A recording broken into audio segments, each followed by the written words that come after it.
Sou da igreja com a paz do Senhor. Amém. Hoje nós vamos estudar a lição de número 26. É a última do ano e, por sinal, uma lição bem difícil para os intérpretes.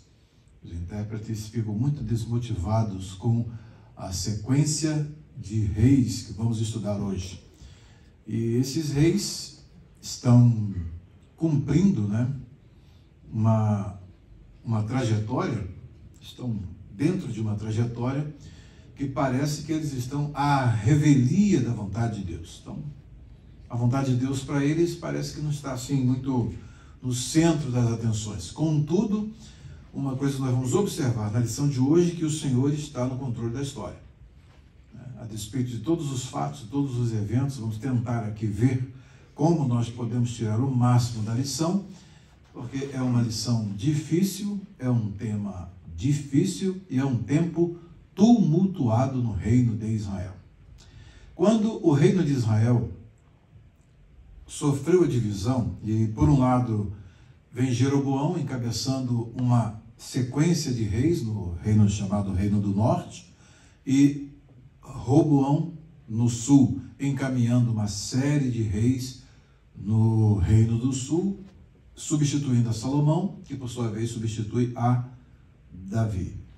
Então nós vamos ver duas sequências de reis que estão numa condição totalmente antitética, ou seja, os reis do norte, você procura, principalmente agora, até o final do livro dos reis, você procura e não tem um rei que fez aquilo que é agradável aos olhos do Senhor. Vendo na linha do tempo, justifica-se por que Israel, o reino do norte, caiu primeiro do que o reino do sul. Caiu sob o imperador assírio, exatamente por conta desse afastamento de Deus. Então, nós vamos estudar hoje uma sequência, é um capítulo que contém vários, temos aqui vários reis numa sequência, e nenhum deles está dentro do eixo da vontade diretiva de Deus, porque o primeiro, nessa sequência, Jeroboão, estabeleceu uma linha de ação que não foi quebrada por nenhum deles. E por conta disso, todos os pecados que Israel cometia como nação tinha vínculo direto com a posição do líder, que não removia aqueles dois centros de adoração que existiam em Israel, criados por Jeroboão. Onde ficavam esses dois centros de adoração? Um em Dan e outro em Betel. Então, o Reino do Norte tinha esse estigma, esse problema que nenhum rei se propôs a resolver, a solucionar. Exatamente por isso, então, que hoje nós vamos seguir aqui essa sequência e vamos tentar ver de um modo assim, bem abrangente, o que nós podemos tirar de lição dentro desse tempo tumultuado no reino de Israel. Uma coisa é certa, e nós já temos a noção da meta-história, onde é que vai culminar essa sequência de reis? Qual é o objetivo? Qual é a meta? Quem é? Eles estão tipologicamente apontando para quem? O Rei dos Reis, o Senhor Jesus. Então, a intenção, o que está no controle da história, que é o Senhor, está conduzindo a história para chegar a esse ponto. E ninguém tem condição de fazer com que isso não aconteça, porque são promessas feitas por Deus, onde Ele empenha a sua vontade absoluta, a sua soberania. Então, a vinda de Jesus não pode ser atrasada, nem ao menos poderia, no caso, nós estamos aqui já no pós-primeira vinda de Jesus, então jamais poderia ser cancelada ou atrasada. No tempo certo, Jesus viria para cumprir a sua missão. Isso aí, a despeito do povo de Israel.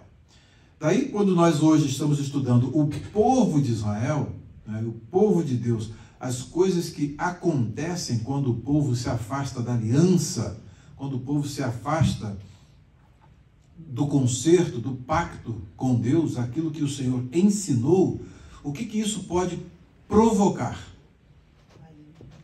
Provoca a ira de Deus e, ao mesmo tempo, o desgoverno que se estabelece, porque é um governo que está à margem e na contramão ao arrepio da vontade de Deus.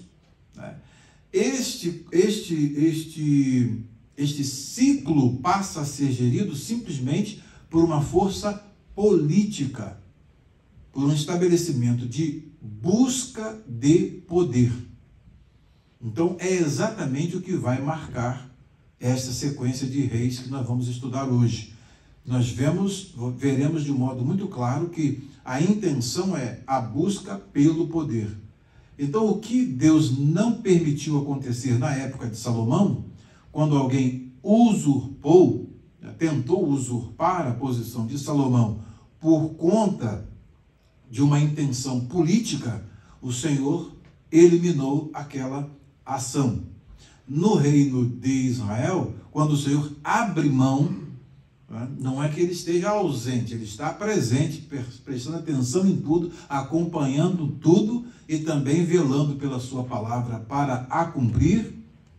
Mas nós vamos ver que a sucessão dos reis não está de acordo com o princípio estabelecido por Deus, de Deus orientar o seu povo para se empossar um rei.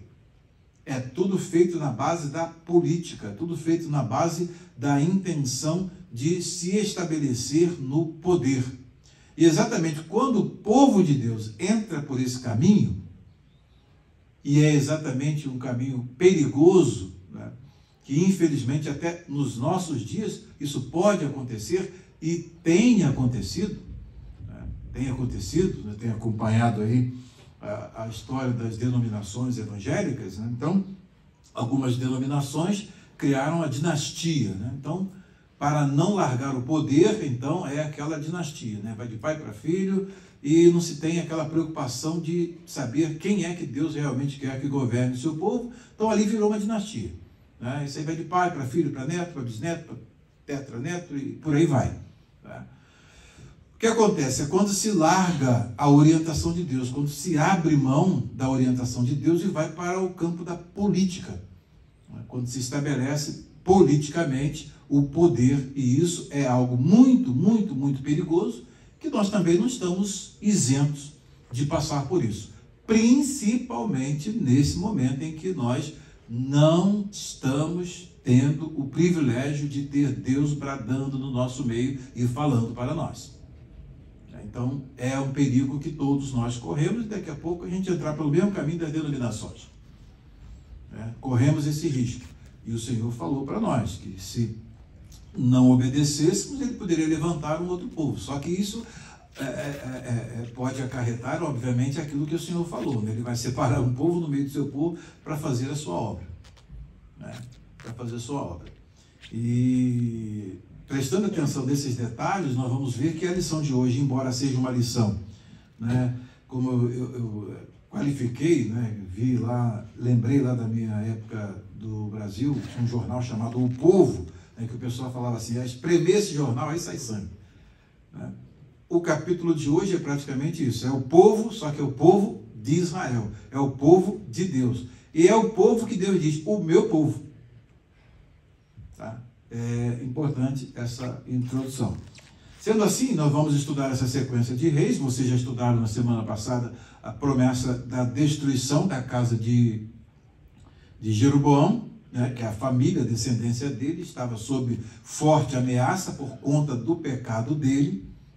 Deus sempre age com base em razões morais. Nunca Deus age por escrúpulo, mas sempre com base em suas razões morais, e exatamente a posição de Jeroboão, aquilo que ele fez, e que provocou a ira de Deus, infelizmente, se tornou um modelo para os reis subsequentes. Então, com base nisso, vamos à nossa primeira pergunta. Bem, a lição de hoje se baseia no capítulo 16 do primeiro livro dos reis. Né? O grande ganho que nós temos em estudar a Bíblia em sequência é que você faz um curso de Bíblia.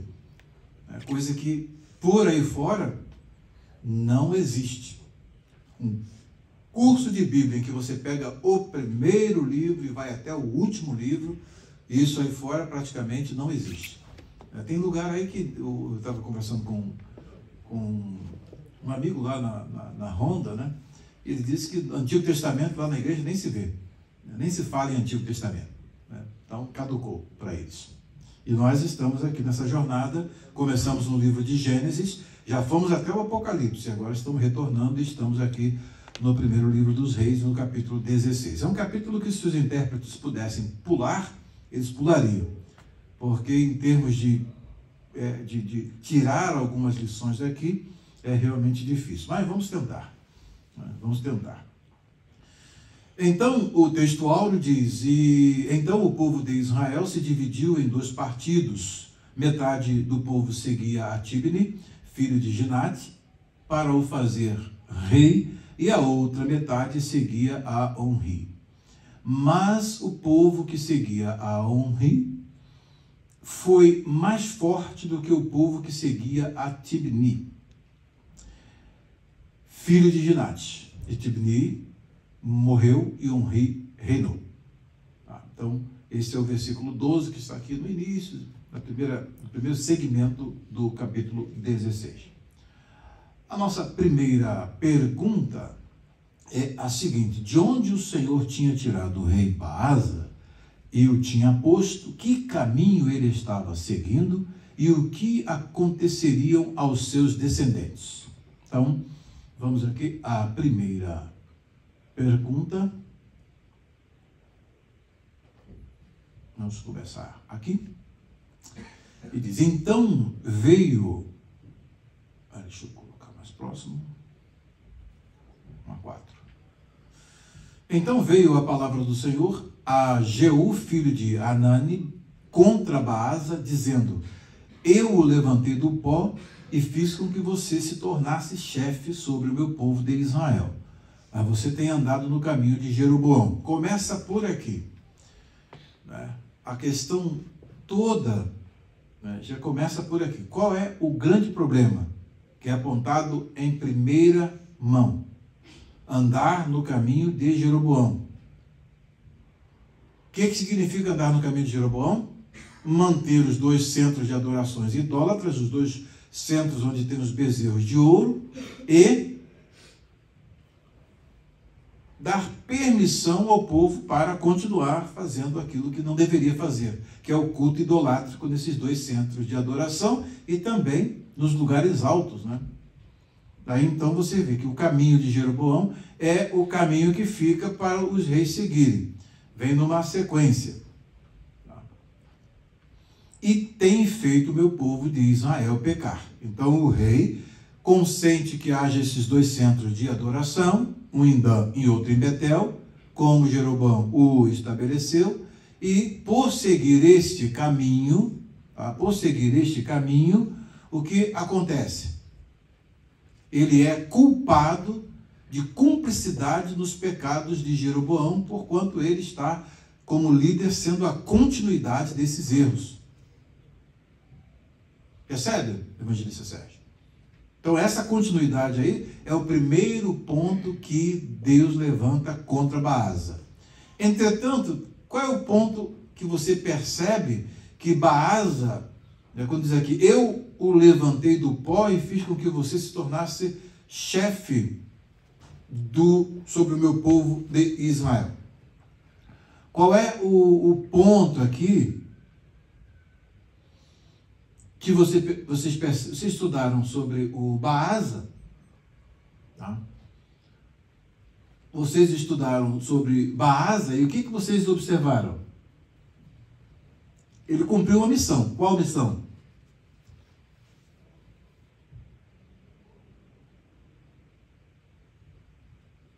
Hein? O que estava profetizado acerca de Jeroboão? Lembram que um profeta foi lá, Aías foi lá e profetizou contra Jeroboão e contra a sua casa? O que foi que o profeta profetizou contra Jeroboão? Que ele e sua família seriam exterminados. Todo ele e sua família seriam exterminados. Tá? E interessante é que quem foi levantado para fazer isso? Para cumprir isso? Hein? Foi quem? Baasa. Esse rei de quem nós estamos falando, vocês não lembram da sequência que vocês estudaram? Este rei foi levantado para isso aqui. Vamos aqui dar uma olhadinha aqui. No terceiro ano do reinado de Asa, rei de Judá, Baasa, filho de Aías, começou a reinar sobre todo Israel em Tirza. E reinou 24 anos. Fez o que era mal aos olhos do Senhor e andou no caminho de Jeroboão e no seu pecado, o qual havia feito Israel cometer. Tá? Então veio a palavra do Senhor a Jeú, filho de Anani, contra Baasa, dizendo: eu levantei do pó e fiz com que você se tornasse chefe do meu povo de Israel, mas você tem andado no caminho de Jeroboão e tem feito pecar o meu povo Israel pecar, irritando-me com os seus pecados. Por isso, Baasa, vou exterminar você e os seus descendentes e vou fazer a sua casa como fiz com a casa de Jeroboão, filho de Nebate. Se alguém da casa de Baasa morrer na cidade, os cães o comerão. E se alguém morrer no campo, as aves do céu o comerão. Vocês lembram o que foi falado contra Jeroboão? Sim. 14. Diz lá atrás. O que diz lá atrás? O Senhor, porém, levantará para si um rei sobre Israel, que destruirá a casa de Jeroboão no mesmo dia, mas que será também agora. Uhum. E aí, o que aconteceu? Peraí.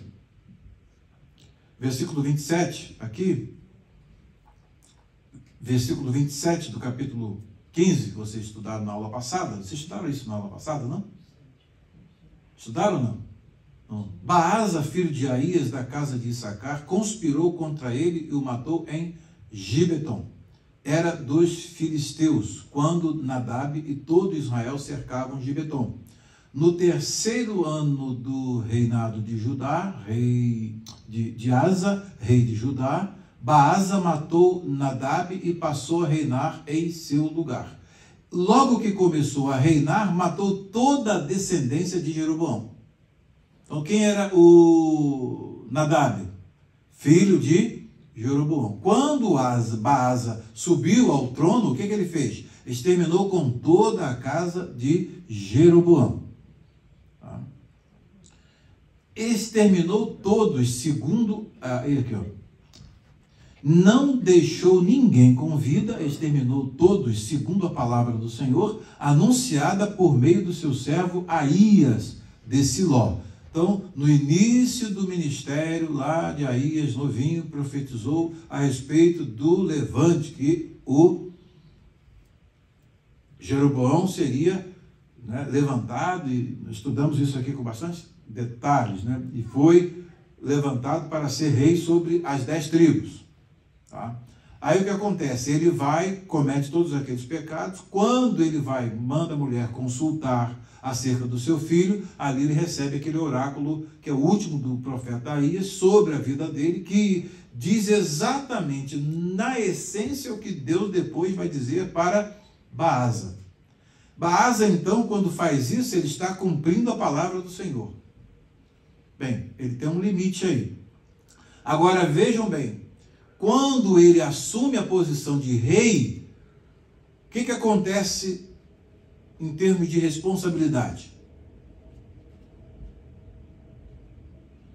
Ele tem que fazer o povo andar segundo o quê? Segundo a vontade de Deus, segundo aquilo que a lei de Deus, né, prescrevia para o povo de Israel. Entretanto, o que ele faz? Por que a casa de... Vamos fazer as perguntas em série. Por que a casa de Jeroboão foi exterminada? Tinha uma profecia e, ao mesmo tempo, qual é a causa moral? Não deixou ninguém com vida, exterminou todos, segundo a palavra do Senhor, anunciado por meio do seu servo Aías, de Siló, por causa dos pecados que Jeroboão havia cometido e pelos que havia levado Israel a cometer. Tá? Por causa da sua provocação com que havia irritado o Senhor Deus de Israel. E aí aqui veio o epitáfio, né, do Nadab, que você vai ver que vai ser o epitáfio. Cada rei tem o seu epitáfio. Quanto aos demais atos de Nadab e a tudo o que fez, não está escrito no livro da história, aqui no caso das crônicas do rei de Israel, dos reis de Israel. Quando coloca o livro da história aqui, está fazendo uma menção a Devrei Hayamim, que é os livros das crônicas. É a palavra que a Revista Corrigida, cadê ela? Está aqui. Vai traduzir melhor. Aqui.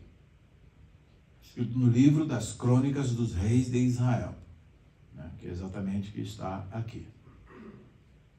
Ketuvim al-Sefer Devrei Hayamim. Devrei Hayamim é exatamente o nome do último livro do Antigo Testamento na Bíblia hebraica. Tá? A Bíblia hebraica segue uma ordem totalmente diferente, totalmente não, bastante diferente da nossa, em português, e os dois últimos livros, né, do Antigo Testamento na Bíblia hebraica, tá, são os Devrei Hayamim, são os livros dos dias, né, contos dos dias, aqui as palavras dos dias, Devrei Hayamim, que são o livro das crônicas. Então aqui, quem traduz melhor é a versão revista e corrigida. O livro da história dos reis de Israel, e fica, mas isso aqui não é um livro da história dos reis de Israel? Esses tradutores, eles são um problema. Às vezes eles acertam, às vezes eles erram, então a gente tem que estar sempre com o olho no original, para poder saber quem foi que traduziu melhor, qual é a melhor tradução, para poder a gente ter uma sequência sem esses viés. Como nós estudamos, né, aquela questão lá da mãe ou avó, vocês estudaram isso? Asa, né? Qual a mulher que criou Asa? Maaca, era mãe ou era avó? Então aí, vocês devem ter visto aí que a Maaca de fato era a avó. A palavra traduzida, embora seja a mesma, mas no contexto ali percebe-se que é uma sequência. Ela é mãe de um e não pode ser a mãe do outro ao mesmo tempo. Tem uma incoerência, então as traduções literais, elas erram por conta disso, que ela vai e traduz ali como mãe, num texto, versículo 2, no capítulo 15, né, verso 2, e depois no capítulo 15, mais à frente, quando fala a respeito do outro rei, que é o neto, né, qual é o bom rei?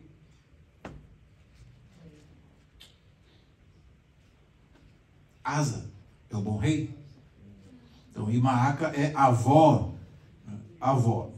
Então, aí, quando você pega a palavra por exemplo, você vai ver, essa palavra pode ter vários sentidos. Inclusive, o lastro de sentidos é muito maior. Pode servir para mãe, literalmente, para avó, para trisavó, para tetravó, pentavó, hexavó, né? E por aí vai. Heptavó, octavó, né? Todos os descendentes, porque o hebraico bíblico ele tem um conjunto de palavras muito pequeno, são 8.000 vocábulos. Desses 8.000 vocábulos, 2.000 deles ocorrem uma única vez. Então são chamados rapax. Né? Rapax são palavras que acontecem uma única vez. Aí vocês imaginam. Então aí sobram 6.000. E esses 6.000, quando você vê a palavra ben, filho, ben, filho, pode significar uma série de coisas, né? E assim, nós vimos que pode significar povo, pode significar exército, guarnição, uma série de outros sentidos. Então, quando o tradutor está traduzindo, é importante que ele olhe o contexto mais amplo, para não criar esses problemas que, geralmente, os ateus e agnósticos adoram, né? Tem uma contradição aqui. Como é que disse que é Alemanha, aqui diz que é Alemanha também? Né? Então, aí cria-se um problema sério, inclusive, até de interpretação. Se ela é mãe, então ele teve um filho, ela teve um filho com o filho dela. Aí tem um incesto, aí cria uma situação que não tem... quando o texto quer mostrar alguma coisa grave, o autor é explícito, é o que nós vamos ver no texto de hoje. Ele é explícito naquilo que ele quer dizer. Então, isso tudo é importante, e aí é bom ter o olho no original. Estudem as línguas originais, é muito importante. Não pode abrir mão disso. Não podemos abrir mão disso. Então, aqui vem o epitáfio, então vem agora o reinado de Baasa. No 3º ano do reinado de Asa, rei de Judá, Baasa, filho de Aías, começou a reinar sobre todo Israel em Tirza e reinou 24 anos.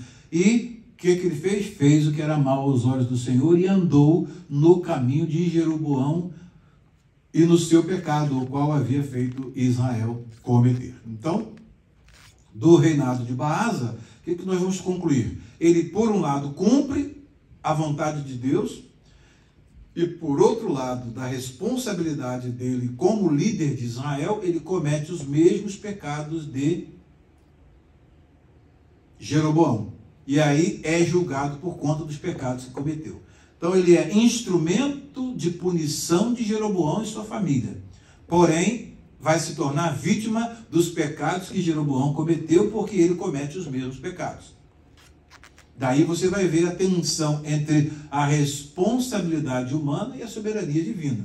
A soberania divina conduz, vai nascer alguém que vai executar a sua casa. Mas esse indivíduo que executa a vontade de Deus, ele não escapa porque comete os mesmos pecados e cai na mesma sentença que o outro, que eles foi usado para poder executar a vontade de Deus. Deu para entender? Abana aí a cabeça. E professor Wilson? Dá uma abanada. Vocês percebem bem? Isso aí, gente, faz com que as pessoas que tentam entender a Bíblia e tentam fazer com que Deus ande dentro do esqueminha, né? Do esqueminha teológico deles, né? Da câmara mental neles. Eles ficam doidos, né? De vez em quando eu mando eles ler esses capítulos assim meio complexos, me explica isso aqui. Principalmente aqueles que não entendem, por exemplo, a abordagem da soberania de Deus, a tensão entre a soberania de Deus e a liberdade humana, a responsabilidade humana e a soberania de Deus. Então, essa questão que vive sempre em tensão na Bíblia, dá cãibra mental na cabeça deles. E é por isso que a gente tem que ver esses problemas de um modo bem claro. Então, vocês entenderam bem a sequência. Jeroboão comete seus pecados. É substituído por Nadab, né? Deus profetiza usando Aías. Vai acontecer de surgir alguém que vai exterminar a tua casa e vai acontecer assim, assim, assim, assim. Ok. Vem Baasa e executa Jeroboão. Inclusive, o que eles estão importando? Qual o modelo que eles estão importando? Qual o modelo que eles estão importando para dentro de Israel? É o modelo que vigorava naquele Oriente Médio antigo. Quando uma dinastia não prosseguia, o que acontece? Alguém que viesse para iniciar uma nova dinastia, eliminava os seus antecessores para não ter problemas. Então, isso passou a vigorar dentro de Israel. O que você percebe que isso aí chama a sua atenção? Por um lado, se eles estivessem numa linha como aquela que Deus ordenou e orientou, entrasse na terra prometida.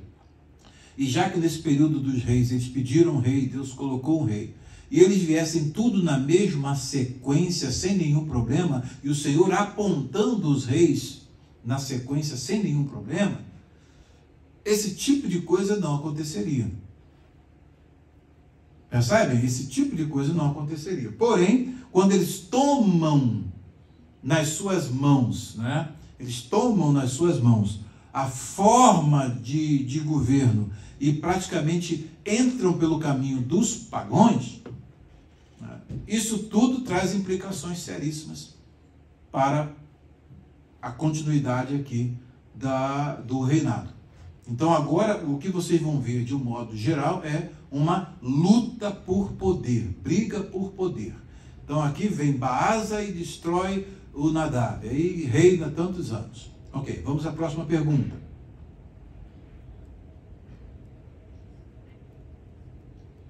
Então, vocês observaram que ele foi advertido. Tá? Ele foi advertido. Baasa foi advertido. Então, a mesma sentença de Jeroboão também é a mesma sentença sobre Baasa. O que significa que alguém vai ser levantado para cumprir a palavra de Deus e executar Baasa e toda a sua casa.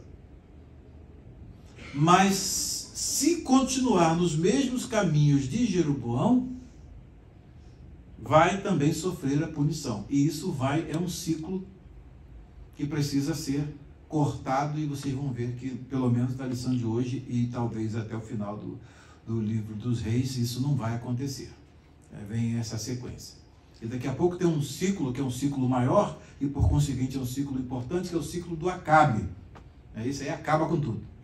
O Acabe realmente acaba com tudo. Que aí ele vai além daquilo que os outros reis foram.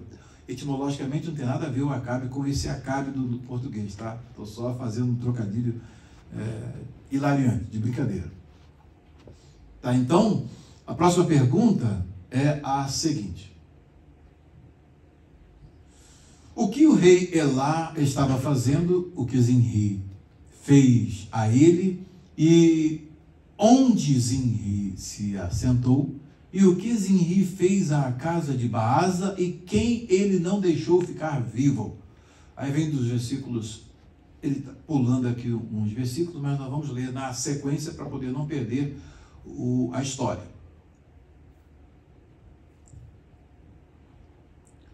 Ele vai aqui até o verso 13, então vamos começar aqui. Vamos continuar a leitura aqui.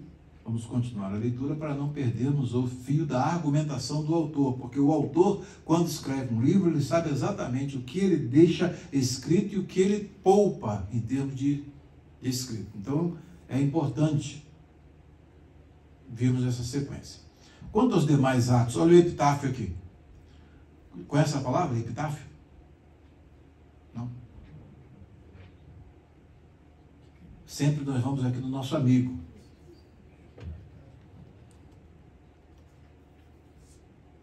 Epitáfio, inscrição tumular, quer dizer, inscrição que é feita no túmulo. Tá? É uma lápide ou tabuleta em epitáfio. Aí vem o elogio fúnebre, uma espécie, aí já a arte poética é outra coisa. Mas antigamente existia uma espécie de poesia satírica, em geral, de uma quadra feita sobre um vivo como se tratasse de um morto. Mas o sentido aqui é o primeiro, é uma inscrição no túmulo dele. Então, fica lá, qual é o registro, a súmula da história dele. Aí, aquilo ali é o epitáfio. Fulano de tal, nasceu tal, morreu de tal, ele foi isso, foi aquilo, bom marido, bom pai, bom avô, etc. E bota lá no epitáfio dele lá. Então aqui é o epitáfio do Baasa. Quanto aos demais atos de Baasa, ao que fez e ao seu poder, não está escrito no livro das crônicas. Prende, moço. Verso 5. Porventura não está escrito no livro das crônicas dos reis de Israel? Baasa dormiu com seus pais e foi sepultado em Tirza. E ela, ou Elá, seu filho, olha aqui, a palavra, quando ela é colocada aqui, você vai lá, você vem cá, você vai lá, você vem cá. A palavra que é traduzida aqui é colocada como Elá é a melhor forma. Então aqui, a NAA, obviamente, fez a melhor escolha. Por que coloca aqui ela? Tem uma palavra em português que é um pronome pessoal, ela. Então, quando você, até na leitura, e ela, seu filho, reinou em seu lugar. Até na leitura fica meio assim disforme, né? Uma forma. Então, o nome é Elá. Aí ele vai, bota aqui, ela. Aí dá problema. E Elá, seu filho, reinou em seu lugar.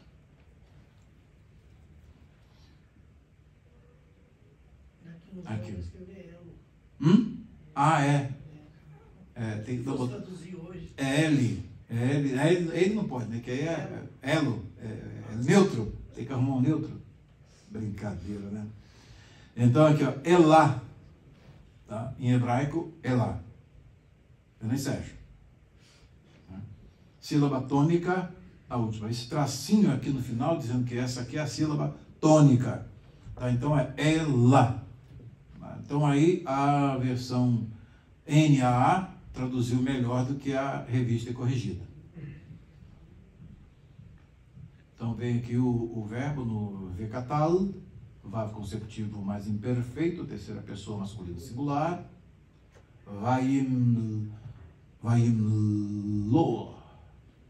Vayimlor. Né? E ele reinou. O futuro fica como sendo passado, e ele reinou. Elá, Venou, que é o filho dele, e aqui no lugar de Tachat, aí vem aqui de Tar-Tav. Tar, primeira sílaba, Tav, no lugar dele. Né? In place of he. Aqui. Assim, por meio do profeta Jeú, filho de Anani, a palavra do Senhor veio contra Baasa e contra a sua descendência por todo o mal que ele havia feito aos olhos do Senhor, irritando-o com as suas obras e fazendo-se igual à casa de Jeroboão. E também porque matou a casa de Jeroboão. Agora, você observa bem, o crime que ele comete, ele é responsável pelos crimes que ele cometeu. Explica, pastor Wanderson. Está previsto que isso vai acontecer. Agora, quem comete o crime que Deus sabe que vai acontecer, é culpado pelo crime que cometeu. E a responsabilidade é dele. Então é importante ver o peso da profecia. A profecia diz, ó, isso vai acontecer, então, meu filho, a consequência é essa aqui. Agora, quem vai aparecer na história, está sendo predito que isso iria acontecer. Quem vai aparecer na história para executar isso, não vai ficar isento do crime que vai cometer. É como se vocês lembram daquele Minority Report? Não sei se vocês viram esse filme Minority Report, quando tinham precogs lá. Lembra, Léo? Já viu, Léo? Não. Minority Report tinha um tal de 3 precogs que viam as coisas que iriam acontecer. Então a polícia nessa época, né, baseava, olha, vai acontecer um crime no lugar assim, assim. Eles já iam lá para poder evitar esse crime. Né? Mas a pessoa era presa pelo crime que ela ia cometer. E não cometia. Está aqui, foi predito lá que você ia cometer esse crime aqui. Mas aí nós estamos prendendo você por conta do crime que você iria cometer. Aí virou uma sociedade meio doida mesmo. É Minority Report. É interessante o que acontece. Aqui no caso vocês percebem que já estava predito que isso iria acontecer. Mas aquele que vai cometer o crime e que Deus permite que aconteça, ele não está isento da responsabilidade do crime que cometeu. Então aí essa tensão entre a soberania divina e a responsabilidade humana é uma tensão muito, muito tênue. E não adianta tentar conciliar uma coisa com a outra, não. Mas pera lá, ele está fazendo o que é a vontade de Deus? Então, como é que pode que ele vai ser culpado daquilo que ele está fazendo? Porque se Deus falou que ia acontecer. Não, Deus falou que ia acontecer, porque Deus viu que ia acontecer. Era consequência dos pecados de Jeroboão. Tá? Mas, quando acontece, aquele que executa o crime, ele é punido pelo crime que cometeu. Bota aí. Sem escolha. Você percebe bem? Deus poderia até impedir, né? Mas como Jeroboão estava já com a sentença marcada, tem que ter alguém para poder cumprir o mandado. Tá? Então, é exatamente o capítulo que tem essa complexidade, e aí vale a pena a gente ver aqui uma fala do Dale Ralph Davis. O Real Davis, ele fala aqui de um modo muito interessante sobre esse versículo aqui. Deixa eu ver se eu acho aqui.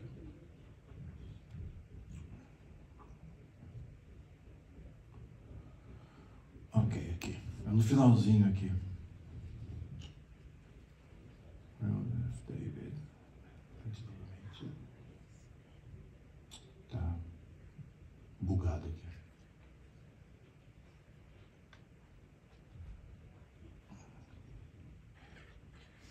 Deixa eu colocar uma janela flutuante aqui.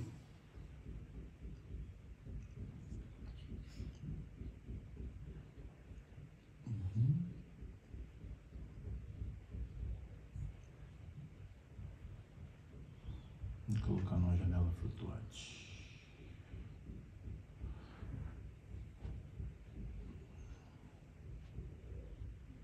Bandido.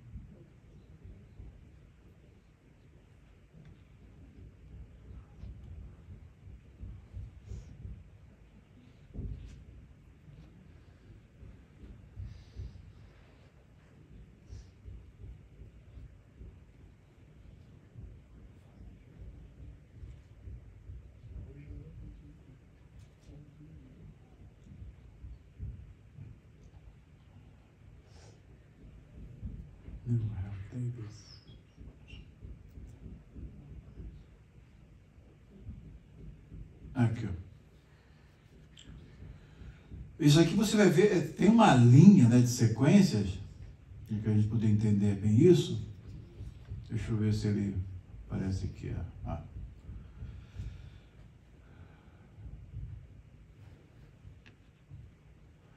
Então, essa última cláusula aqui, fazendo menção aqui ao modo como Deus ia esmagar aqui a descendência a descendência ou dinastia de Jeroboão, é uma das coisas que a palavra de Yahvé vem contra Baasa por conta dos seus próprios maus feitos, né?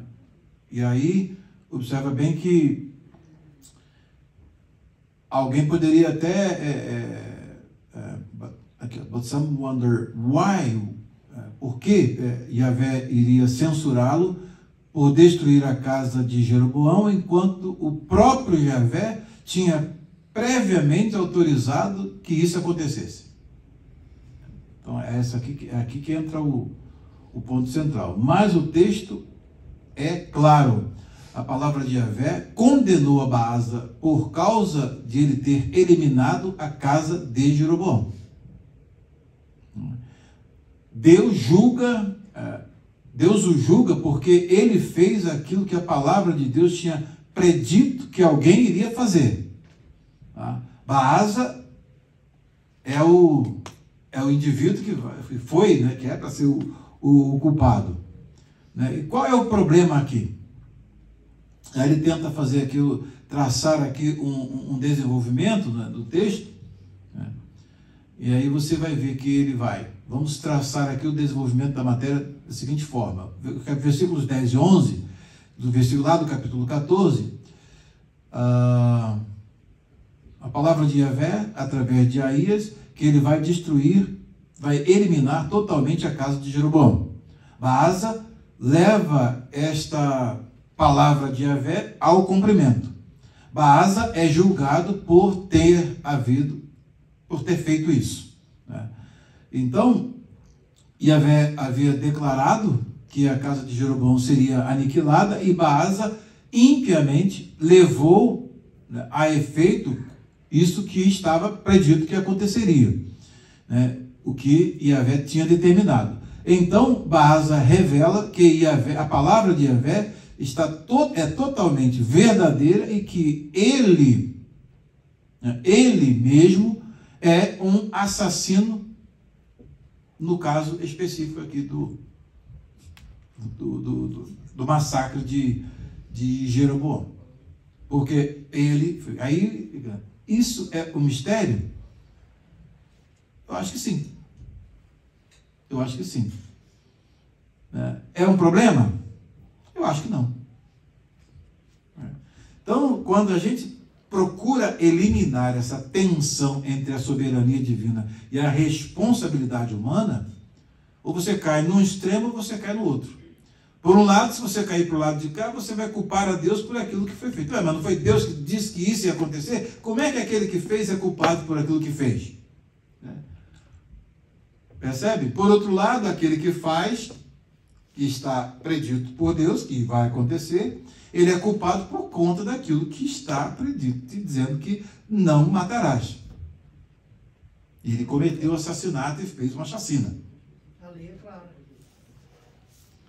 Aí você, é um mistério? Sim. É um problema? Não. Por quê? Porque eu, nas coisas que eu não entendo, eu para mim não tenho dificuldade nenhuma. Mas se você não entende, não me faz diferença nenhuma. Deus é soberano, ele faz aquilo que ele bem entende. É exatamente aí que entra o problema daqueles que são chamados de arminianos. Eles dão todo o livre-arbítrio ao ser humano. Eles são humanistas. O homem tem livre-arbítrio, ele pode escolher a hora que vai ser salvo, como vai ser salvo, a hora que vai aceitar Jesus e tal. Eles dão toda essa liberdade. Outro dia eu perguntei, e quando é que ficou o livre-arbítrio do Gadareno, hein? Aí eles... acho que foi uma falha, ele não teve, né? Claro que não. Mas quando se diz que Deus tem livre-arbítrio, aí pronto, eles piram. Eles dão um chilique, ficam doidos. Deus faz todas as coisas segundo o conselho da sua vontade, queira eu ou não. E o apóstolo Paulo, na argumentação de Romanos 9, ele faz exatamente isso. Quando alguém fala, mas porque se foi feito exatamente conforme era a vontade de Deus, de que se queixa ele ainda? Aí Paulo, quem é você, o sujeito, para poder questionar a Deus? Ele não tem direito de pegar uma massa e fazer um vaso para honra e outro para desonra? Quem é o dono da massa, não é ele? Então, como assim, se dê por satisfeito que você é um vaso de misericórdia e deixe os vasos da ira que Deus preparou para essa condenação com ele. Mas vai um que tem aquela tendência de arminiana, né, de tentar entender as coisas segundo esse viés aí de humanismo, né, de sentimentalismo. Então, deixa Deus ser Deus, né, e ter liberdade de fazer aquilo que ele bem entende. E me dou por satisfeito de ter sido escolhido por ele. E você também tem que se dar por satisfeito por isso. Agora, você vai querer entender todos os mistérios de Deus, vai parar lá no hospício. Vai ficar doido. Então, vamos na sequência aqui. Dentro dessa linha de raciocínio, está o que aconteceu, por exemplo, com a Assíria. A Assíria foi levantada para quê? Qual era a função da Assíria? Executar o juízo sobre Israel. A Assíria foi chamada, no capítulo 10 de Isaías, de a vara da minha ira. Mas daqui a pouco, o que acontece com a Assíria? Ela vai e é julgada exatamente por conta daquilo que fez, porque também extrapolou os limites que Deus tinha estabelecido. Ele queria eliminar mesmo o povo de Deus e se gabou, porque ele era o cara, e eu já derrubei os reinos das nações, os seus deuses, e vocês é que vão ficar em pé? Quem é que vai impedir? Aí pronto, é aí que ele sai do limite que Deus estabelece, e aí ele se torna ele se torna vítima dos seus próprios erros, da sua própria prevaricação, de sair do limite que Deus estabeleceu. E aí foi julgado, conforme nós vimos na história lá do Senaqueribe, por exemplo. Então é um caminho bem difícil, mas dá para a gente entender. Se não entender, pelo menos tem que aceitar, né? Que é assim. Eu não tenho dificuldade nenhuma. Deus faz o que bem entende, não tem dificuldade. Você tem letra. Nem eu. A Tinha tem? Eu não tenho dificuldade nenhuma. Então, exatamente aqui na sequência é isso. O Jeroboão comete seus pecados e Deus o julga por conta disso. Aí vem um que cumpre isso que está predito e executa o juízo. Aí, por conta de andar nos caminhos de Jeroboão e também por executar sobre Jeroboão aquilo que estava predito que iria acontecer, ele é tanto vítima, né, por assim dizer, dos seus próprios pecados, como também culpado daquilo que ele faz com a casa de Jeroboão. E essa é uma sequência que você vai ver que vai seguir aqui neste capítulo. Por isso que a Bíblia não é para qualquer um, não. Esse livro tanto pode nos levar às alturas, como pode nos julgar no chão. Então a gente precisa ter a mente de Deus para poder entender aqui a palavra de Deus. Bem, então aí vamos ao 8 ao 13. No 26º ano, agora vem o Elá. No 26º ano do reinado de Asa, então vocês observam bem que temos aqui um reino paralelo, né? Tá? Temos aqui um reino paralelo. Temos Asa reinando direto lá no Reino do Sul. E aí, durante esse período todo que Asa está reinando, vários reis são levantados no Reino do Norte. Então o Reino do Norte aqui, ele vai ocupar praticamente todo esse capítulo numa sequência de reis. Enquanto lá está estável e Asa só está reinando. No 26º ano do reinado de Asa, rei de Judá, Elá, filho de Baasa, começou a reinar sobre Israel em Tirza, e reinou 2 anos. Agora vejam só, Zinri, seu servo, comandante de metade dos carros de guerra, conspirou contra ele. E Elá estava em Tirza, fazendo o quê? Esse aqui era o chegado ao copo, né? Bebendo e embriagando-se na casa de Arsa, seu encarregado em Tirza. Então, esse aqui era chegado ao copo, né? Era um rei que gostava do gole. E está lá, se embebedando, embriagado. Zinri entrou na casa e atacou Elá e o matou. Então, o Elá é filho de quem? De Baasa. Aí vem o Zinri e entra na casa, conspira, aproveita que ele está no pileque, né? E aí, bêbado, embriagado, e o mata. Zinri entrou na casa, atacou Elá e o matou no 27º ano do reinado de Asa, rei de Judá. E Zinri reinou em lugar de Elá. Então agora, observa bem que Zinri é um dos comandantes e que assume o lugar de Elá. Quando ele assume o lugar de Elá, o que acontece? Ele não é da dinastia. Então o que vai acontecer? Tudo previsível aqui.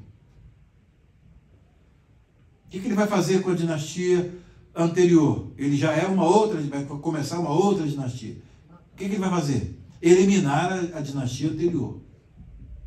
Então, observem bem. Logo que começou a reinar e se assentou no trono, Zinri matou todos os descendentes de Baasa. Não lhe deixou nenhum do sexo masculino, nem dos parentes e nem dos seus amigos. Você é amigo, né? Você é amigo do Baasa de Elá, está morto. Então aí, olha o fluxo, o ciclo aqui.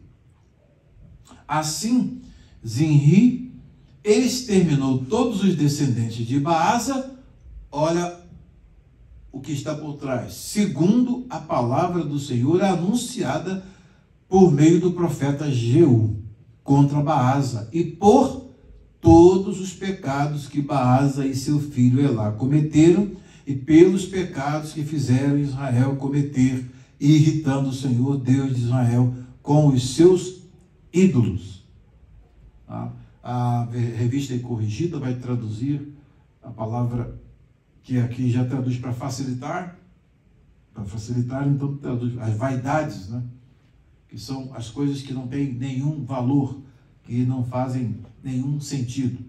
E a referência aqui é exatamente aos 2 bezerros de ouro que são colocados, estão lá em Dan e em Betel. Próxima pergunta.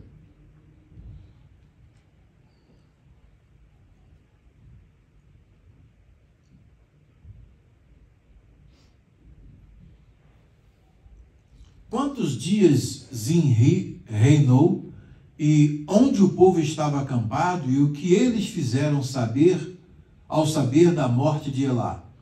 E a quem eles fizeram rei e o que Zinri fez? Agora vem outro tópico bem delicado aqui dentro da história, versículos 15 ao versículo 18.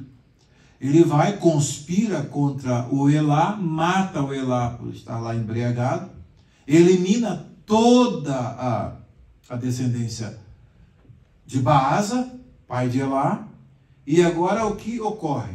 Vamos contar os dias, pega a calculadora para a gente calcular, né? O número de anos, cada ano entre 65 dias, pega a calculadora para calcular quantos dias ele reinou. Vamos lá, no texto. 15 a 18. Epitáfio de Elá. Quanto aos demais atos de Elá e a tudo o que ele fez, não está escrito no livro das crônicas dos reis de Israel?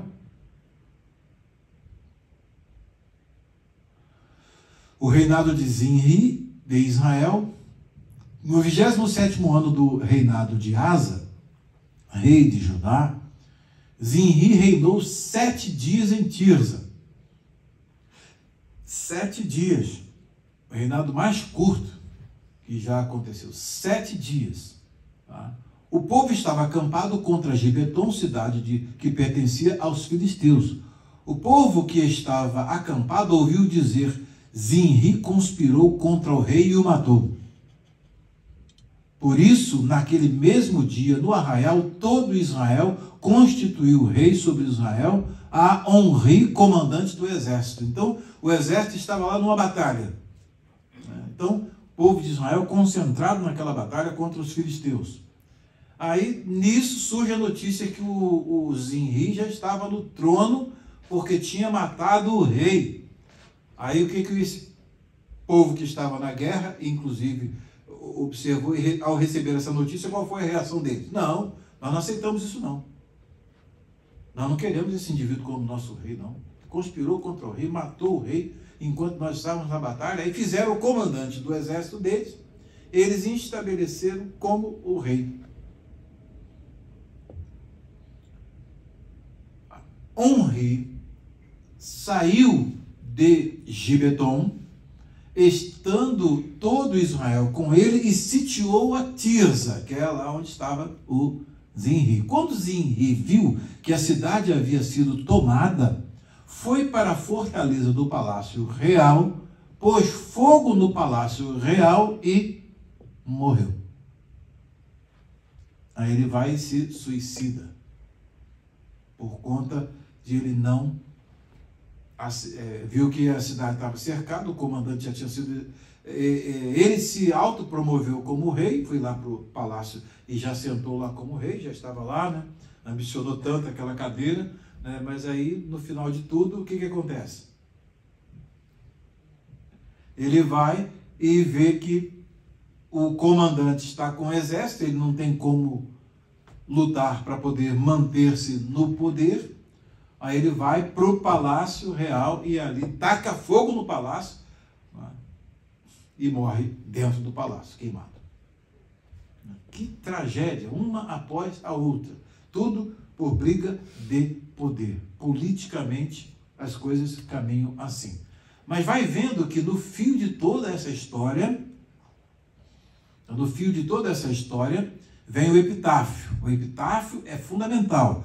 Quando Zinri viu que a cidade havia sido tomada, foi para a fortaleza do palácio real, pôs fogo no palácio real e morreu, por causa dos pecados que havia cometido, fazendo o que era mal aos olhos do Senhor, andando no caminho de Jeroboão e no pecado que havia cometido, fazendo Israel pecar. Então, aí vocês observam bem, que quando ele assume o trono, mesmo que por uma conspiração, ele é agora responsável pela nação. E qual é o problema que está em vigor na nação na sua relação com Deus? Quais são os dois problemas fundamentais que em todos os epitáfios você vai ver que vai ser citado? O caminho de Jeroboão, qual é? Não andou no caminho. Não, qual o problema que Jeroboão criou e que ninguém está resolvendo até agora? Os 2 bezerros, levou o povo à idolatria. Ele teve 7 dias de culpa nisso. Foi suficiente para ele também morrer. Percebe? Dan, né, está lá no norte, e Betel são 2 lugares que são problemas que nenhum deles está resolvendo. Então todos eles que assumem o trono são responsáveis porque o povo de Israel continua adorando aqueles 2 bezerros de ouro. E aí Deus culpa, eles são culpados por conta do pecado de Jeroboão, que Jeroboão deixa e eles prosseguem sem resolver o problema. Não aparece nenhum para poder acabar com aquilo, quebrar aqueles 2 altares lá. Não. Continua mantendo aqueles 2 altares, um em Dan e outro em Betel. Então, exatamente por isso, andando no caminho de Jeroboão e do pecado que havia cometido, fazendo Israel pecar. Então, quando um líder faz o povo de Deus pecar, ele tem uma responsabilidade enorme diante de Deus. Então, liderar é muita responsabilidade. Liderar o povo de Deus é muita responsabilidade. Porque se o líder entra pelo caminho errado e faz o povo errar, aí a fatura vem, mais cedo ou mais tarde. Então, é muito importante a lição de hoje, né? E traz muita responsabilidade. Eu, às vezes, ficava olhando os doidos que falavam assim, quando o Senhor, na época que tomava o profeta, libertava o pastor do trabalho material, né? Aí teve um que falou assim: estou doido para o Senhor me consagrar para eu poder ser liberto do trabalho material. Qual o objetivo do ministério dele? Ele queria ser consagrado para ser liberto do trabalho material, né? Aí a coisa não funciona assim não, né? Até que mais tarde o Senhor parou, né, de fazer isso por conta de vários problemas, né, que não deu essa infraestrutura, nem todos tiveram essa infraestrutura e a condição de fazer a palavra de Deus se cumprir. Teve pastor que Deus libertou do trabalho material e ele acabava voltando do trabalho material, porque tem família para sustentar. Aí, na época que o Senhor parou de falar para nós, a primeira vez que o Senhor parou de falar para nós, uma das coisas que motivou isso foi exatamente isso: um pastor que o Senhor tinha liberado do trabalho material. E, nesse caso específico, ele tem uma responsabilidade, ele tem família é grande, então ele tinha que sustentar os filhos. Aí o que acontece? O Senhor já deixou bem claro, né, que nós tínhamos que dar um suporte a ele, para poder ele não se meter no trabalho material. Quando nós fomos lá em Mantena buscar, eu estava lá nesse dia, o senhor até falou para mim, acho que eu botei até no grupo para vocês, lerem a profecia, nós estávamos lá, aí o Senhor falou, né, porque alguns não concordavam com esse jeito nenhum, né, e aí o Senhor falou, aí para o meu ungido, né, quero que os meus ungidos dê a ele uma ajuda para ele não voltar para o trabalho material e ficar só no trabalho que eu quero que ele fique. Nessa época, está nessa profecia. Quando o Senhor voltou a falar novamente, que o Senhor tinha parado de falar, porque não adianta falar. Fala uma coisa, eu não gosto, eu não quero, não aceito, e arruma um monte de desculpa para poder não cumprir aquilo que Deus fala. Então vocês vão andar pelo caminho de vocês e eu vou seguir o meu. Vamos ver quem vai chegar lá na frente. Então aí, foi exatamente isso que aconteceu, e esse pastor dessa profecia só orientou a mim e a ele direto. Ele deu orientação para mim, disse que ia me abençoar, ele continuava me abençoando, estava me abençoando e continuava me abençoando, e falou para ele, para a ordem, dar uma ajuda para ele, né, para ele não voltar para o trabalho material. No meu caso específico, vocês lembram bem na história, tá? O Senhor tinha me libertado do trabalho material, mas quando eu vim para cá, o Senhor falou para mim, Ungido, até se precisar, você está liberado, né? Pode trabalhar no serviço material. Mas as coisas não eram para funcionar assim. Por que não era para funcionar assim? Hein, pastor Wilson? Você tem toda uma infraestrutura montada por Deus para que o trabalho seja feito. Por isso que Deus, desde épocas remotas, levantou oferta de 31 de dezembro para missões. Já tirou até o missões disso, mas a oferta de 31 de dezembro é para missões. Então, quando se mandasse um missionário para as nações ou para o campo, tá? Qual era a responsabilidade da ordem dos pastores? Sustentar esse missionário no campo. E essa oferta era exatamente, ao longo dos anos, foi levantada com essa finalidade. Nunca se cumpriu isso. Aí o Senhor falou para mim, Giro, tá bom, fica tranquilo, deixa que eu sei como é que eu faço a coisa. Tá? Se precisar, você pode trabalhar até material mesmo, pode voltar. Eu revogo aquilo que eu falei, mas graças a Deus não precisou, né? Só faz um descarte aqui, outro ali, mas o Senhor foi e nos abençoou. E nos deu a estrutura que nós temos hoje. Mas a vontade de Deus era que se assumisse a responsabilidade e aplicasse aquele recurso em missões. Por que o Macedo está em um monte de nações aí e a gente lutando para conseguir, né, expandir a obra de Deus nessa dificuldade que se tem? Exatamente por conta de quê? Porque não se faz aquilo que Deus manda. Faz aquilo que eu não concordo, eu não acho daquilo. Vai ficando velho, o Senhor vai substituindo por uma nova geração, que o Senhor falou, que vai tirar lá e vai trazer para o nosso meio para nos liderar, para fazer aquilo que Ele quer. Que aí vem de fora, tudo que eu falo vai obedecer e pronto, vai fazer aquilo que eu quero. Então, o problema de quando a coisa começa a ir por esse caminho, olha o mar de sangue que entra, né? Porque é a vontade de Deus orientar o seu povo para fazer a sua vontade. Aqui eles tomam as rédeas na base da política, na base do poder, na busca pelo poder, e vejam as consequências dessas atitudes. Entendeu? Então nós, na nossa trajetória, nós não estamos muito longe dessas coisas, não. É porque simplesmente Deus fala certas coisas e a gente não cumpre, aí o Senhor para de falar. Falou que ameaçou parar de falar, depois falou, parou, já vai para 10 anos. 10 anos. 10 anos. A gente vai dizer, não está tudo bem, está tudo tranquilo. Não está tudo bem, tudo tranquilo. Se tivesse tudo bem, o Senhor estaria falando para nós, orientando, mas não está tudo bem. Mas ninguém para dizer o que está errado. Porque qual é o problema? O problema é que não se quer fazer a vontade de Deus. Se quer fazer a própria vontade. E o que Deus manda fazer, não se faz. Esse ano, por exemplo, já vão ficar sem entregar os 3 carros que o Senhor mandou. Teve uma vez que eu estava lá em casa, de repente me deu assim uma vontade de ir lá em Olabilac, fui lá na casa do nosso presidente, e já estava definido entre ele e o pastor Valdir que não ia entregar o carro porque não tinha condição, blá blá blá, aquela conversa toda. E a irmã Marinha estava lá na cozinha com uma cara, eu falei, irmã Marinha, não está bem não. Tem algum problema aí? Fui lá e perguntei, irmã Maria, o que está acontecendo? Pastor Fabiano, pastor Luiz decidiu que não vai entregar a Kombi esse ano. Essa Kombi que o senhor mandou, ele não vai entregar. E isso aí vai ser o fim dele. É o fim dele. Eu estou preocupada porque o senhor não vai poupá-lo. Porque o senhor já falou. Aí eu olhei a situação, estava com meu carrinho novinho. Falei, bem, deixa, irmã Maria, que eu vou tentar resolver essa situação. Fui lá, conversei com o pastor Luiz, vamos fazer o seguinte, eu vou vender meu carro e passo para o senhor, pelo menos a gente dá a entrada na Kombi, compra a Kombi, e depois a gente paga a prestação, o senhor vai mandar recurso. Mas não vamos desobedecer o senhor não, porque tem um perigo aí, não vamos não.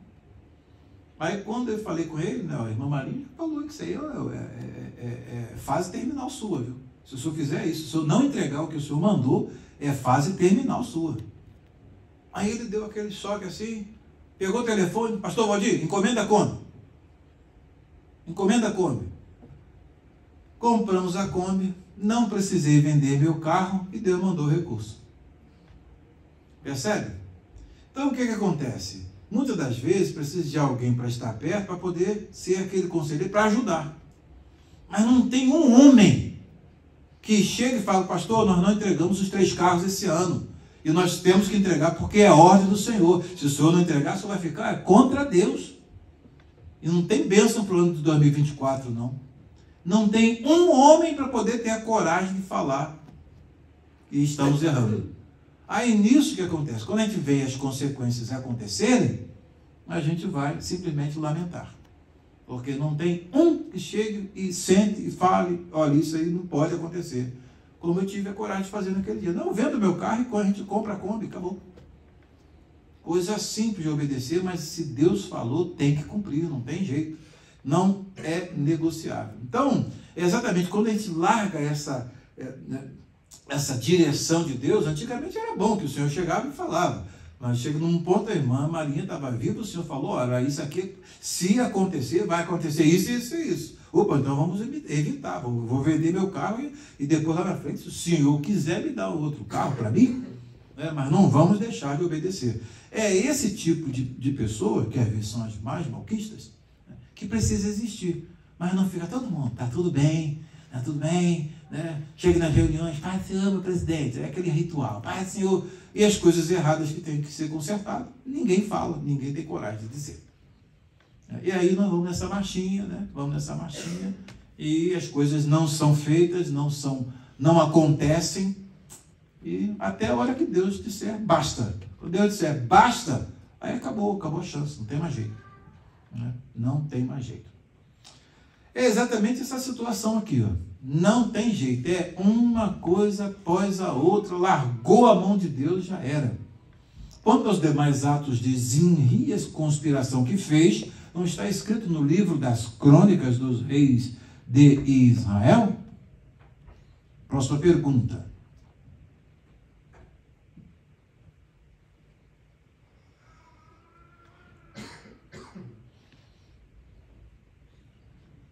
Agora eu faço uma pergunta, será que no ano de 2024 vão entregar os 6 carros? Porque 3 já está devendo. Aí vai virar crime inafiançável daqui a pouco também, né? Porque está deixando de fazer aquilo que Deus mandou. Aí chega a 6, não entregou 3, vai entregar 6? Só deixa uma pergunta no ar. Quais os 2 partidos que surgiram em Israel? A quem seguia uma parte e a quem seguia a outra? E qual o partido que foi mais forte e elegeu o rei? Versículos 21 e 22. Observou o termo que o pastor Manuel usou aqui? Partido. Virou política. Ninguém está preocupado em saber quem é o rei que o Senhor quer que seja colocado sobre nós. Não, nós mesmos vamos fazer. Nós mesmos vamos fazer. 21 e 22, olha lá. Então, o reinado de Omri de Israel. Então o povo se dividiu em 2 partidos. Metade do povo... Vem aqui, ok. Se dividiu em 2 partidos. Metade do povo seguia Tibni, filho de Ginate, e para o fazer rei, e a outra metade seguia Omri. Vamos para as urnas. Não são as eletrônicas, não. Vamos para as urnas. Mas o povo que seguia Omri prevaleceu mais de 50%. Prevaleceu contra o que seguia Tibni, filho de Ginate. Tibni morreu e Omri passou a reinar. Não se diz absolutamente nada sobre o modo como ele morreu. Será que deu um infarto? Morreu de desgosto? Não se tem nenhuma informação neste caso específico aqui. Aí vem a próxima pergunta. Pergunta de número 5. Quantos anos Omri reinou em Israel? E que cidade ele edificou? Quantos anos ele reinou em Tirza? E como foram as suas obras diante do Senhor? Versículos 23 ao 25. No 30º ano, observe que Asa está no reinado contínuo. No 30º ano, olha quantos reis já foram substituídos aí nessa sequência, no reino de Israel. No 30º ano, no 31º ano do reinado de Asa, rei de Judá, Omri começou a reinar sobre Israel e reinou 12 anos. Então, Omri começou a reinar e reinou 11 anos. Melhor, reinou 12 anos. Em Tirza, reinou 6 anos. De Semer, ele comprou. É só essa pergunta aqui, até 25. E como foram as suas obras diante do Senhor? De Semer, ele comprou o monte de Samaria por 68 quilos de prata e o fortificou. E a cidade que edificou sobre o monte chamou de Samaria, nome oriundo de Semer, dono do monte. Então, quando você ouvir falar em Samaria, qual é a origem desse nome? Tá? Depois, Samaria vai ser marcada por um evento histórico importante. Qual? Que vai chegar, inclusive, a refletir no Novo Testamento, na relação entre judeus e samaritanos. A miscigenação que o imperador assírio leva um monte de gente das nações e coloca lá. Aí faz uma mistura. Então, por isso que os samaritanos eram vistos como um povo miscigenado, misturado. Mistura de raças, de gente, de povos distintos ali. Omri fez o que era bom ou mal? Fez o que era mal aos olhos do Senhor. Bom ou mal? Mal aos olhos do Senhor, fez pior do que todos os reis que vieram antes dele. Então, numa escala ali, porque não foi de 0 a 10 ainda não, numa escala de 0 a 10, ele chegou lá pelos 8,5, 9, ainda tem um que vai chegar a 10. Esse vai extrapolar todos os pontos possíveis. Omri fez o que era mal aos olhos do Senhor, fez pior do que todos os reis que vieram antes dele. Tá? Agora, vamos à próxima pergunta, que vai dizer o que ele fez. Por qual caminho o rei Omri seguiu? Como foram as suas obras comparadas às dos outros reis que houve antes dele? E quem ocupou o seu lugar? 26 ao 28. Andou em todos os caminhos de Jeroboão, que quer dizer isso, já sabe, continuou mantendo o culto em Dan e em Betel. Beit El, em casa de Deus, você tem uma ideia. Tudo isso era uma afronta, por isso que o Senhor estava irritado. Isso aí irritava Deus. Mas não é irritação, isso aí é a forma antropomórfica, antropopática, de dizer. Antropopática é atribuir sentimentos humanos a Deus. Então é antropopatismo. Atribuir formas humanas a Deus. Aí é antropomorfismo.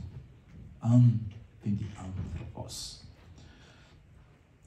Irritando, então, andou em todos os caminhos de Jeroboão, filho de Nebate, bem como nos pecados que este levou Israel a cometer, irritando o Senhor, Deus de Israel, com seus ídolos, com as suas vaidades, aí no caso os seus ídolos.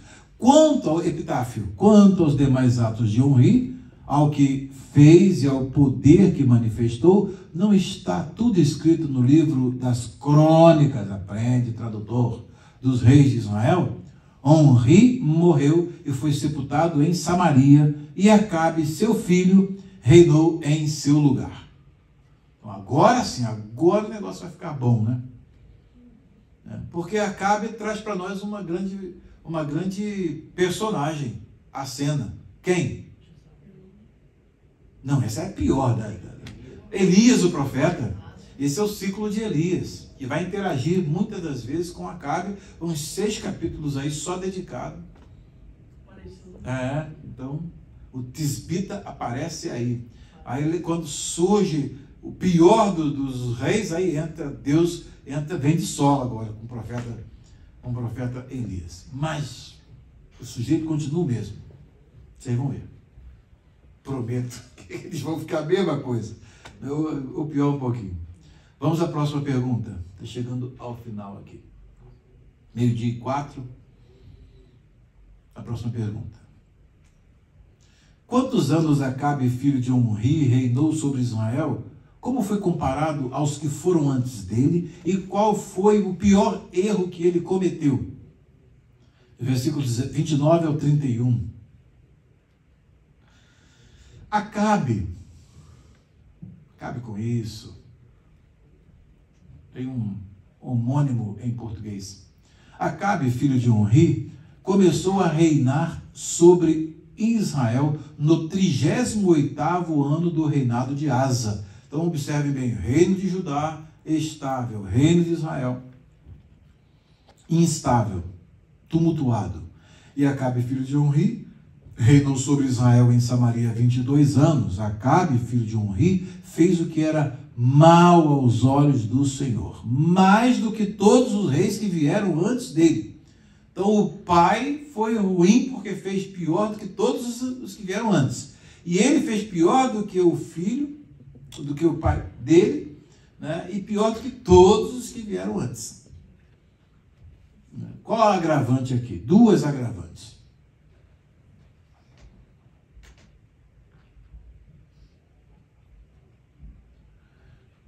Vamos até o verso 31.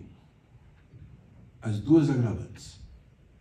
Como se fosse pouca coisa andar nos pecados de Jeroboão, tem um bezerro lá em Dan, né, lá em cima, e outro em Betel, filho de Nebate, a coisa, como se fosse pouca coisa andar nos pecados de Jeroboão, filho de Nebate, Acabe foi mais longe e tomou por mulher a Jezabel, filha de Etbaal, rei dos Sidônios. Aí ele vai lá fora, pega uma idólatra para poder trazer para o palácio. Tem um pouquinho de lição de Salomão, né? Isso aí é uma sabedoria, uma ação salomônica, né? Por assim dizer.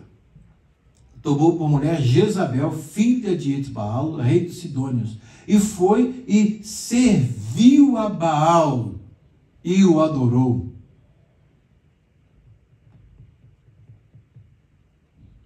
Então, já sabe, né?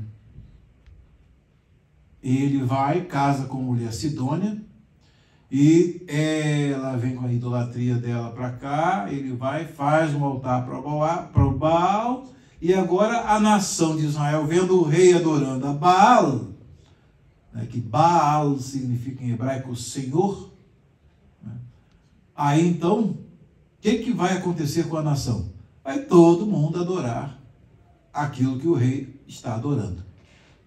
Né? Esse é o caminho praticamente normal do povo. Aí fecha aqui a nossa lição com a pergunta de número 8. O que o rei Acabe fez para Baal e o que ele construiu para esse ídolo? O que ele fez para irritar ao Senhor e o que foi reconstruído em 6 dias? Em seus dias. Seus dias. Aí vamos lá, versículos 32 ao 34. Levantou um altar a Baal no templo de Baal que tinha edificado em Samaria. Então agora a capital se tornou a capital da idolatria. Acabe fez também um poste da deusa Azerá, de maneira que cometeu mais abominação para irritar o Senhor, Deus de Israel, do que todos os reis de Israel que vieram antes dele. Em seus dias, Iel, o Betelita, que é Betelita? De Betel, de Beit-El, edificou Jericó. Vamos ao passado. O que tinha sobre a cidade de Jericó quando ela foi destruída? Tinha uma sentença, lembram? Procurem lá a sentença. Quando ele lançou os alicerces da cidade, morreu Abirão, seu filho primogênito. Ué, pera lá, o que está acontecendo? E quando colocou os portões, morreu Segube, seu filho mais novo. O que está acontecendo? Segundo a palavra do Senhor anunciada por meio de Josué, filho de Nun. Vejam lá, Juízes 6:26. 6:26. Aí entra o ciclo do profeta Elias. No finalzinho aqui, o John Woodhouse,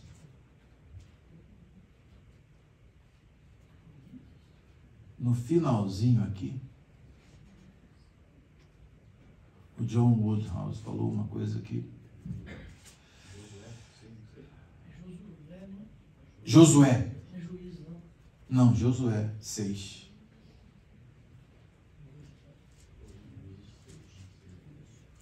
Josué 6:26.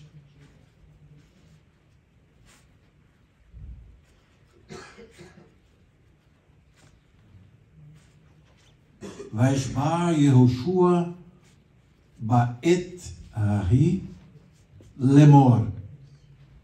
Arur, vai lá. Arur Haish Lifnei Adonai Asher Yakum Uvana et Hair Hazot. Então, maldito aquele homem que se levantar e construir a cidade. Cadê? Pode ler. 26. E naquele tempo Josué os desconjurou, dizendo: maldito diante do Senhor seja o homem que se levantar a reedificar esta cidade de Jericó, perdendo o seu primogênito, afundará, e sobre o seu filho mais novo lhe porás as portas. Assim era o Senhor com Josué, e por isso a forma. Então, essa sentença está lá atrás, né? Aí o que a gente percebe nisso? Deus não se esquece daquilo que ele fala. Nós esquecemos, mas ele não. E ele pede conta daquilo que ele falou, e a história vai sendo escrita a tal ponto, quando chega lá na frente, o indivíduo vai cima de reedificar Jericó. E tem uma sentença lá atrás. Talvez ele tivesse desapercebido e não soubesse disso, né? E estava escrito lá atrás. Aí ele começa a edificar, morre o filho primogênito. E ele, quando coloca os portões, aí morre o filho mais novo. Cumprindo-se a palavra do Senhor que falou através do ministério de Josué, filho de Nun. Percebe? Então, o que você percebe em todo esse texto? Em meio a toda essa confusão, em meio a toda esse sangramento contínuo, o que você vê por trás, conduzindo a história? A soberania de Deus, a palavra de Deus se cumprindo. Deus não esquecendo de absolutamente nada daquilo que ele fala, e a tensão entre a soberania divina e a responsabilidade humana. Os homens sempre culpados dos seus pecados. Deus não é o culpado do pecado que eles cometem. Contudo, Deus já está vendo que isso vai acontecer, e acontece exatamente como juízo. O que é o juízo de Deus? O juízo de Deus é quando Deus decreta uma sentença por conta do pecado humano. Isso simplesmente é o que se chama de a ira de Deus. Quando a ira de Deus se manifesta, o que é a ira de Deus? Quando eu falei para você, não é aquele jeito que o Miguel tem que segurar de um lado e o Gabriel do outro lado, me segura porque agora eu vou destruir mesmo. Não. É simplesmente o decreto de Deus dando a sentença ao pecado humano. Isso se chama ira de Deus. O termo é até um termo que quem não conhece o termo de linguagem bíblica vai ficar... A ira de Deus é simplesmente isso. Deus decreta: você fez isso? Não, você vai manter esses bezerros, então você e toda a sua descendência vai ser exterminada. Esse é o preço que você vai pagar. E vem lá na frente um vai executa aquela sentença, né? Mas não deixa de ser culpado por aquilo que ele fez. E continua no mesmo erro e sofre a mesma sentença, e isso vai num ciclo que não tem fim. Agora, o ciclo de Elias é um ciclo que você vai perceber que Deus vai estar muito mais presente do que esteve nesse capítulo, que começa com a voz de Deus e termina com a voz de Deus. Voz de Deus se cumprindo. Começa falando a sentença lá, primeiro versículo, a voz de Deus. Termina aqui a voz de Deus. Simetria perfeita, mostrando que em todo esse tumulto Deus está no controle. E qual é o fundamento, qual é a base de tudo, a meta-história. Esse povo, do jeito que está, vai chegar aonde? No Messias prometido. A despeito deles, a despeito de tudo que aconteça, eles não vão ser extintos e vão chegar lá na frente. E até hoje, né? Até hoje, essa nação está aí. Ninguém conseguiu acabar com Israel. Eles pagaram pelo pecado deles, foram dispersos entre as nações, mas chegou a hora de voltarem para a terra deles, Deus colocou eles lá de novo. Na Guerra dos 6 Dias, só milagres Deus fazendo. Se vocês lerem a história de Israel, só milagres. Nações poderosas lutando contra Israel e Israel sai tirando de letra. Hoje em dia, quantas nações ali que querem engolir Israel e não conseguem? Né? Porque tem uma promessa de Deus com esse povo. Né? Eles nos legaram esse tesouro que hoje nós temos. E, mal ou bem, né, todo Israel, no final, o Senhor vai fazer uma obra na vida deles. Né? Vai fazer. E então é importante que nós aprendamos isso. E fechando aqui o nosso estudo, cadê o John Woodhouse? Tem umas observações muito interessantes que ele faz aqui, que eu quero ler para vocês aqui, são para finalizar o nosso estudo de hoje. Deu para aprender alguma coisa? Deu? Bastante coisa, né? Aqui no finalzinho,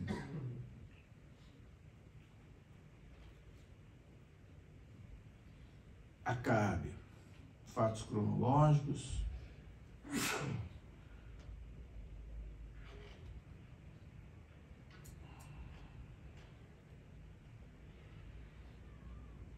O que aconteceu nos seus dias? Aqui. Na introdução deste capítulo, ele listou 4 aspectos principais da perspectiva apresentada nessas páginas aqui do comentário dele. Ao concluirmos, vamos voltar a esses 4 aspectos principais da sua perspectiva.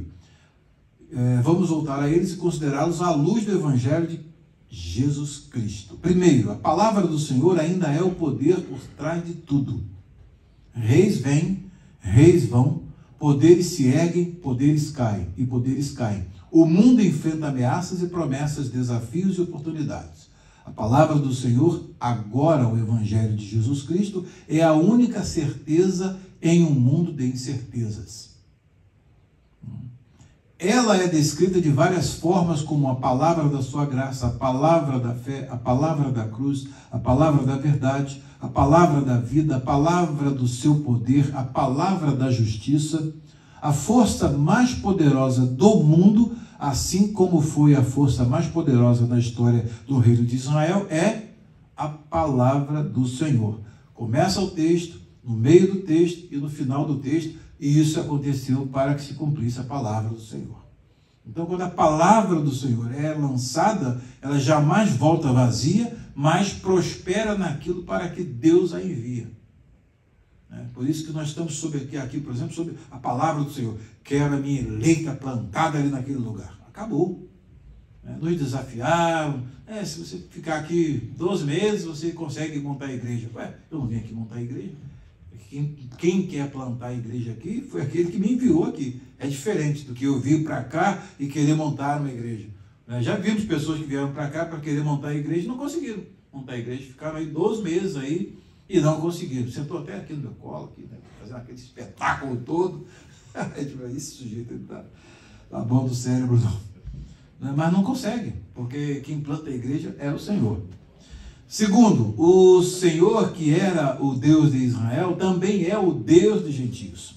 Seu compromisso e reivindicação para com o seu povo são tão certos hoje como sempre. A novidade é que, por meio da obra de Jesus Cristo, esse compromisso e essa reivindicação são muitos maiores do que o reino de Israel. Terceiro, assim como ele ainda chamava Israel de meu povo, eu te levantei para ser chefe do meu povo, para ser líder do meu povo. E o povo lá na idolatria. E o povo errando por causa do erro do líder.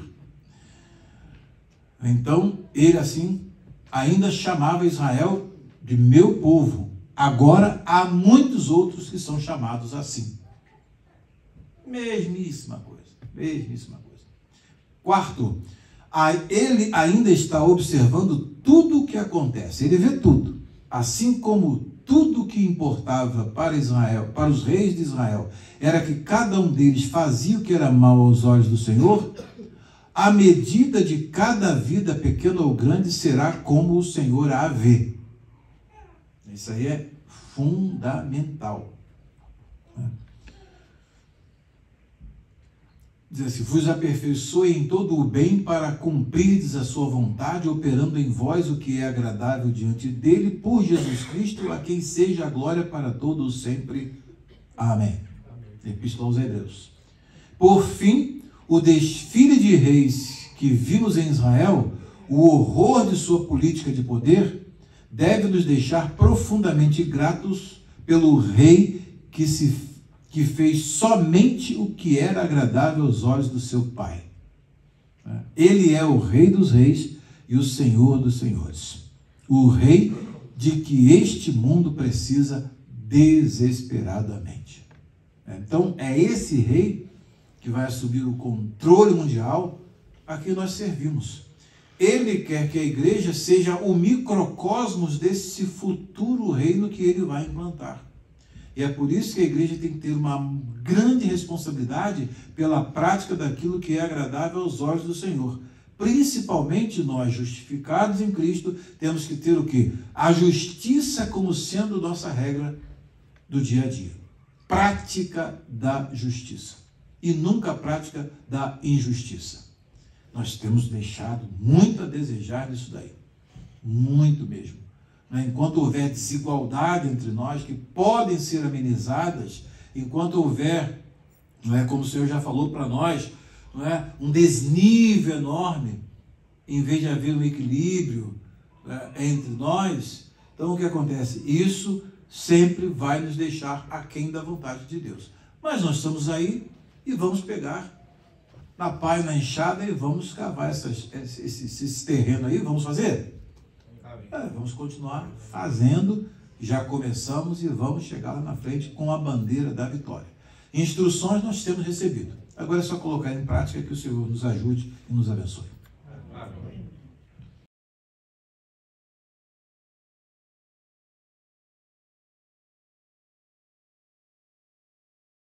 מלכים א', פרק ט"ז.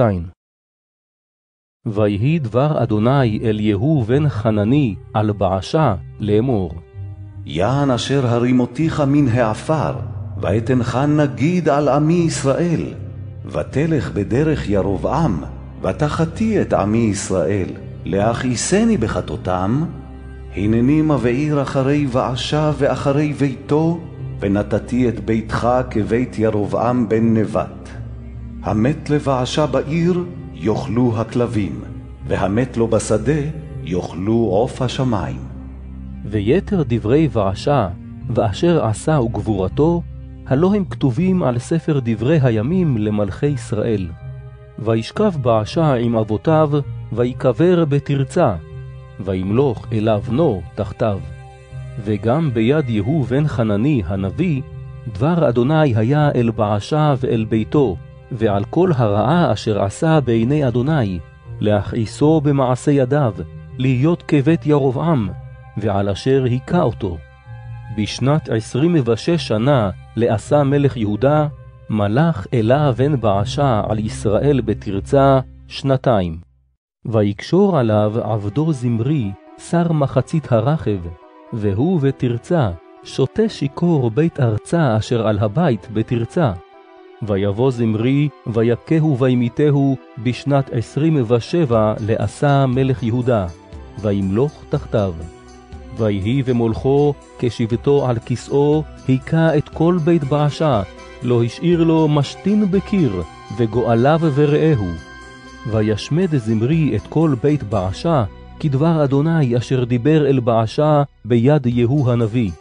אל כל חטות בעשה וחטות אלה בנו, אשר חטאו ואשר חטאו את ישראל, להכעיס את אדוני אלוהי ישראל בהבליהם. ויתר דברי אלה וכל אשר עשה, הלא הם כתובים על ספר דברי הימים למלכי ישראל. בשנת 27 שנה לעשה מלך יהודה, מלך זמרי 7 ימים בתרצה, והעם חונים על גיבטון אשר לפלישתים. וישמע העם החונים לאמור, קשר זמרי וגם היכה את המלך, וימליכו כל ישראל את עמרי שר צבא על ישראל ביום ההוא במחנה. ויעלה עמרי וכל ישראל עמו מגיבטון, ויצורו על תרצה. ויהי כראות זמרי כנלכדה העיר, ויבוא אל ארמון בית המלך, וישרוף עליו את בית המלך באש, וימות. על חטאותיו אשר חטא לעשות הרע בעיני אדוני, ללכת בדרך ירבעם ובחטאתו אשר עשה להחטיא את ישראל. ויתר דברי זמרי וקשרו אשר קשר, הלא הם כתובים על ספר דברי הימים למלכי ישראל. אז יחלק העם ישראל לחצי. חצי העם היה אחרי תבני בן גינת להמליכו, והחצי אחרי עמרי. ויחזק העם אשר אחרי עמרי את העם אשר אחרי תבני בן גינת. וימות תבני וימלוך עמרי. בשנת 31 שנה לעשה מלך יהודה, מלך עמרי על ישראל 12 שנה. בתרצה מלך 6 שנים. ויקן את ההר שומרון מאת שמר, בכקריים כסף. ויבן את ההר, ויקרא את שם העיר אשר בנה, על שם שמר, אדוני ההר שומרון. ויעשה עמרי הרע בעיני אדוני, וירע מכל אשר לפניו. וילך בכל דרך ירבעם בן נבט, ובחטאתו, אשר החטיא את ישראל, להכעיס את אדוני אלוהי ישראל בהבליהם. ויתר דברי עמרי אשר עשה, וגבורתו אשר עשה, הלא הם כתובים על ספר דברי הימים למלכי ישראל. וישכב עמרי עם אבותיו, ויקבר בשומרון. וימלוך אחאב בנו תחתיו. ואחאב בן עמרי מלך על ישראל בשנת 38 שנה לעשה מלך יהודה. וימלוך אחאב בן עמרי על ישראל בשומרון 22 שנה. ויעש אחאב בן עמרי הרע בעיני אדוני מכל אשר לפניו. ויהי הנקה ללכתו בחטות ירבעם בן נבט. ויקח אישה את איזבל בת את בעל, מלך צידונים. וילך ויעבוד את הבעל, וישתחו לו. ויקם מזבח לבעל, בית הבעל אשר בנה בשומרון. ויעש אחאב את האשרה, ויוסף אחאב לעשות להכעיס את אדוני אלוהי ישראל, מכל מלכי ישראל אשר היו לפניו. בימיו בנה חיאל בית האלי את יריחו, באבירם בכורו יסדה, ובסגוב צעירו הציב דלתיה, כדבר אדוני אשר דיבר ביד יהושע בן נון.